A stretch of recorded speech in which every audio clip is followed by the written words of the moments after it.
TDP ఆఫీస్లో చంద్రబాబు నాయుడు మీడియాతో మాట్లాడుతున్నారు. ఇప్పుడు ప్రత్యక్ష ప్రసారం ద్వారా చూద్దాం. కుటుంబం, ఈ కుటుంబంలో ఎవరికి అన్యాయం జరిగినా, ఎవరికి ఇబ్బంది వచ్చినా, నా సొంత కుటుంబ సభ్యులకు జరిగినప్పుడు అన్యాయం జరిగితే, లేకపోతే కష్టాలు వస్తే ఏ విధంగా ఆదుకుంటామో ఆ స్పందన మీ అందరి పట్ల ఉంటుందని చెప్పి కూడా నేను మీకు తెలియజేస్తున్నాను. అయితే నేను ఒక్కటి చేయడం కాదు, మీలో కూడా ఆ స్ఫూర్తి రావాలి. కాన్స్టిట్యున్సీ ఇన్ఛార్జెస్ ఉన్నారు, లేకపోతే కాన్స్టిట్యున్సీ రేపు ఎమ్మెల్యేలు వస్తారు. మీరు కూడా ఈ స్ఫూర్తితో ముందుకు పోవాల్సిన అవసరం ఉంది. ఎన్నికలప్పుడు కార్యకర్తలని నాయకులను ఉపయోగించుకుని ఎన్నికలు అవుతానే ఏ 5 మందో 10 మందిని పక్కన పెట్టుకుని వారు చెప్పినట్టు చేయడం కరెక్ట్ కాదు. ఏదో ఎవరైతే మన కోసం పనిచేశారో, ఎవరైతే మన పార్టీ కోసం త్యాగాలు చేశారో అలాంటి త్యాగాలు చేసిన నాయకుల్ని కాపాడడం మనందరి బాధ్యతగా మీరు తీసుకోవాల్సిన అవసరం ఉంది. రెండోది కూడా మన ట్రస్ట్ తరఫున పెద్ద ఎత్తున బ్లడ్ బ్యాంక్ పెట్టాం. హైదరాబాద్లో బాగా జరుగుతూ ఉంది. రెండో బ్లడ్ బ్యాంక్ వచ్చి గుంటూరులో పెట్టాం. ఈరోజు ఒకసారి ఆలోచిస్తే రాష్ట్రంలో ఏ సంస్థ చేయని పని NTR memorial trust, Telugu Desam party కార్యకర్తలు ఈ రక్తాన్ని ఇవ్వడమే కాకుండా పెద్ద ఎత్తున మనం ముందుకు పోతున్నాం. దీనికి కూడా మనస్ఫూర్తిగా అభినందిస్తున్నాను. మూడో కార్యక్రమం కూడా ట్రస్ట్ ద్వారా ఆలోచిస్తున్నాం. అది కూడా మీరు చూస్తే ఎవరైతే ఎంటర్‌ప్రెన్యూర్స్ ఉన్నారో వాళ్ళని పూర్తిగా ప్రోత్సహించే బాధ్యత ఈ ట్రస్ట్ తీసుకోవాలని చెప్పి ఆలోచిస్తున్నాం. దానివల్ల కూడా ఒకవేళ మన కార్యకర్తలు ఎక్కడన్నా కానీ మరీ పేదవాళ్ళు ఉండి కష్టాల్లో ఉంటే ఆర్థికంగా కొంత సహాయం చేసి మార్జిన్ మనీ పెట్టించి వాళ్ళకు ఒక పని కల్పిస్తే వాళ్ళ జీవితంలో స్థిరపడతారు. అలాంటి కార్యక్రమాలు కూడా చేస్తామని చెప్పి నేను మీకు తెలియజేసుకుంటున్నాను. నేను ఒకటే మిమ్మల్ని కోరుతున్నాను, ఒక పక్క మన పార్టీ, ఇంకో పక్క ఎన్టీఆర్ మెమోరియల్ ట్రస్ట్, ఈ రెండు కూడా ప్రజల కోసం, అదే మరిగా ప్రజల కోసం ఎవరైతే కష్టపడతారో ఆ కార్యకర్తలను ఆదుకోవడం కోసం ఉన్నాం.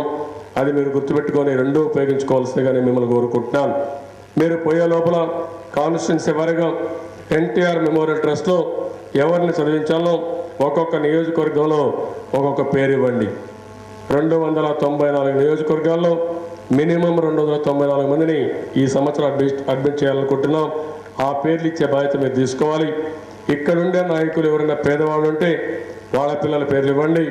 మీరు కాకుండా కాన్స్టిట్యున్సీలో ఎవరైనా కార్యకర్తలు ఉండి బాగా పనిచేసి పేదవాళ్ళు పిల్లల్ని చదివించలేకపోతే అలాంటి పేర్లు ఇవ్వాల్సిందిగా కూడా నేను మిమ్మల్ని కోరుకుంటున్నాను. ఇంకో పక్కన నేను ఇచ్చిన ఫార్మేట్ కూడా మీరు ఫిలప్ చేసి ఇస్తున్నారు. ఇది కాకుండా మీరందరూ కూడా సెల్ ఫోన్లు అందరికీ ఉన్నాయి. మేము మీకు మెసేజ్లు ఇస్తున్నాం, తిరిగి మీరు మాకు మెసేజ్లు ఇవ్వడం లేదు. చాలామందికి ఏ విధంగా ఎస్ఎంఎస్లు ఇవ్వాలో మీకు కూడా సమాచారం రావడం లేదు, ఇంకా నేర్చుకోలేదు. సెల్ ఫోన్ శాశ్వతంగా ఉంటుంది. మీరు ఎస్ఎంఎస్ ఇచ్చేది నేర్చుకుంటే చాలా ఇబ్బందులు తొలగిపోతాయి. నేనైతే ఈ ఎన్నికలప్పుడు ఒక్కొక్కరికి 20-30 ఎస్ఎంఎస్లు వచ్చాయనుకుంటాను. ఇంకా ఎక్కువ వచ్చి ఉంటాయి మీకు. ఒక్క ఎలక్షన్ రోజు ఒక డజన్ వచ్చి ఉంటాయి మీకు. మిమ్మల్ని నిద్ర లేపడం నుంచి సాయంత్రం రాత్రి వరకు పనిచేసే వరకు అవర్లీ బేసిస్లో ఎస్ఎంఎస్లు ఇచ్చాం. దాంట్లో కొంతవరకైనా మీరు రిప్లై ఇవ్వగలిగితే చాలా వరకు మనకు ఒక ఇన్ఫర్మేషన్ వస్తుంది. అదే మరి పార్టీకి కూడా ఏ సమాచారం కావాలన్నా మేము ఎస్ఎంఎస్ ద్వారా అడిగితే తిరిగి ఎస్ఎంఎస్ ద్వారా మీరు ఇవ్వగలిగితే చాలా పెద్ద ఫీడ్బ్యాక్ వస్తుంది. కాబట్టి పోయే ముందు ఒక 5 నిమిషాలు దానికి కూడా మీకు పెట్టాం. ఆ 5 నిమిషాలు ఎస్ఎంఎస్ ఎట్లా ఇవ్వాలో ఆ ట్రైనింగ్ కూడా ఇస్తారు. ఆ ట్రైనింగ్ తీసుకొని ఈరోజే ట్రయల్ మెసేజ్ ఇచ్చి మళ్ళీ వెళ్ళమని చెప్పి కూడా నేను మిమ్మల్ని అందరినీ కోరుకుంటున్నాను. ఇవన్నీ చేస్తూనే ఈరోజు ఒక మంచి auspicious day, world's mother's day.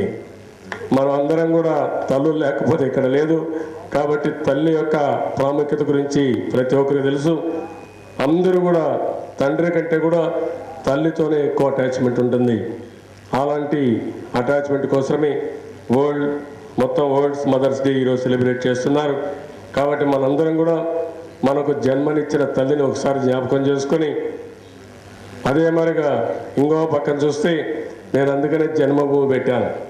జన్మనిచ్చిన తల్లి ఒకటైతే మనకు అన్నీ ఇచ్చినటువంటి జన్మభూమిని కూడా తలుచుకొని ముందు పోమనే ఉద్దేశంతోనే ఆ రోజు జన్మభూమి కార్యక్రమాన్ని పెట్టాం.